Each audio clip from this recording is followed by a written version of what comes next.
या सेंटरला 2 लूप तयार केले, एक बाहेरून एक आतून. क्लिअर झालं एवढं? हा, ह्याच्यानंतर या दोन्ही लूपला जवळ आणलं, क्रॉस केले एकमेकांवर. ठीक आहे. आता हा जो आतला लूप आहे माझ्या दिशेला, त्या दिशेकडनं ही जी बाहेरची रशी ती पकडली मी. नाही, ही इकडची. हा, आणि आता ही जी रशी आहे ना दुसरी, ती बाहेरून पकडली. कळलं एवढं? आता या दोघांना खेचायचं. आली ना आता बरोबर? तू पकडायलाच पहिला शिक बाबा. हा, आता इथे काय करायचं, एक लूप मोठं करायचं, एक लूप छोटं बनवायचंय. क्लिअर? नाही, चुकली.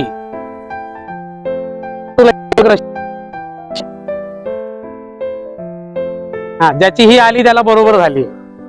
असं पकडा बरोबर. हा, आता हे झाल्यानंतर ही सोडली मी एक रशी, इथे गाठीजवळ धरली. ठीक आहे, हिला पण सोडून दिली. आता हे गाठ पकडायची, हा जो टोक आहे, या टोकाने हे जे लूप गेलं ना एक, त्या लूपला एक असं राऊंड टाकून इथे गाठ मारायची. ह्याला हा पिच म्हणतो आपण. हिला टाईट करायची इथे. झाली. आता इकडच्या लूप कडे यायचं. Same procedure. ही जी दुसरी रशी आहे त्या रशीने या लूपला एक टर्न करून इथे गाठ मारायची. ही झाली तुमची चेअर नॉट रेडी. क्लिअर आहे सगळ्यांना?